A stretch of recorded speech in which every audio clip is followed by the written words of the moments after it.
Bouille is the 10th novel in Emile Zola's Les Rougon-Macquart series. This novel offers a biting satire of the Parisian bourgeoisie during the Second Empire, exposing the hypocrisy, vanity, and hidden vices behind the respectable facade of this social class. The title, Bouille, evokes the idea of a messy and unappetizing stew, symbolizing the moral turpitude simmering behind the closed doors of a bourgeois apartment building.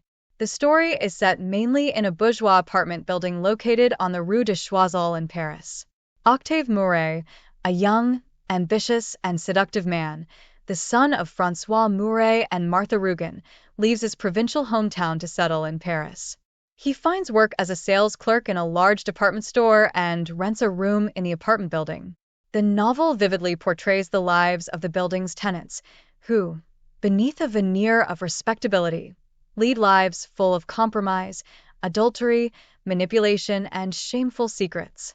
Each family or individual represents a different aspect of bourgeois society. The Josserans, this family is obsessed with appearances and is desperately trying to marry off their daughters, Berthe and Hortense, to wealthy suitors, despite lacking financial resources. Madame Josseran stops at nothing to achieve her goals, even if it means manipulating her children and friends. The de Verrières.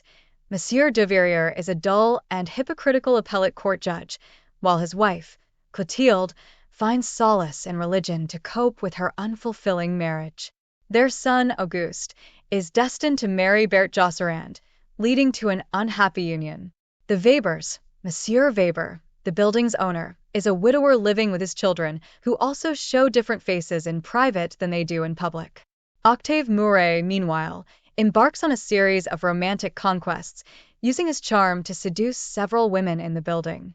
He becomes the lover of Madame Hédouin, the owner of the store where he works, as well as numerous other women, including Madame Josserand and Marie Pichon, a naive young woman unhappy in her marriage.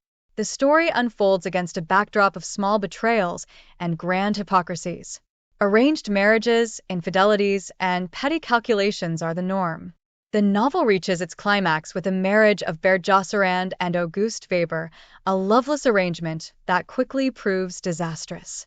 Bouille ends on a note of cynicism and disillusionment.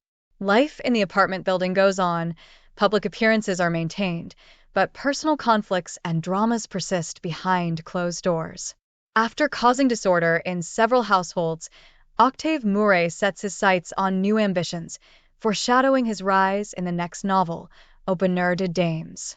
Bouille is a scathing critique of the Parisian bourgeoisie, whom Zola depicts as deeply hypocritical, obsessed with appearances, and morally corrupt.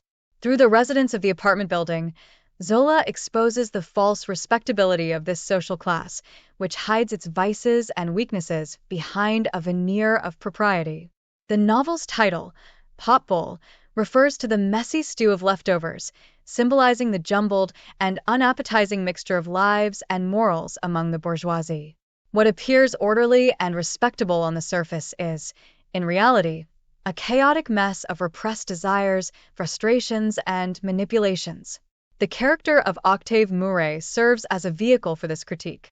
As an ambitious and unscrupulous young man, he embodies the use of social climbing and seduction as means to succeed. He exploits the moral weaknesses of others to advance his own interests, showing little regard for the consequences of his actions. Zola also portrays bourgeois marriage as a hypocritical institution, based not on love but on financial or social interests. Arranged marriages, infidelities, and unhappy domestic lives are presented as the norm rather than the exception in this society. In summary, Bouille is a social satire that denounces the hypocrisy and moral decay of the Second Empire's bourgeoisie. Zola uses the apartment building on Rue de Choiseul as a microcosm to explore the flaws of a social class that, beneath its respectable veneer, is riddled with corruption, selfishness, and debauchery. The novel is a fierce critique of the contrast between appearances and reality in a society obsessed with status and social conventions.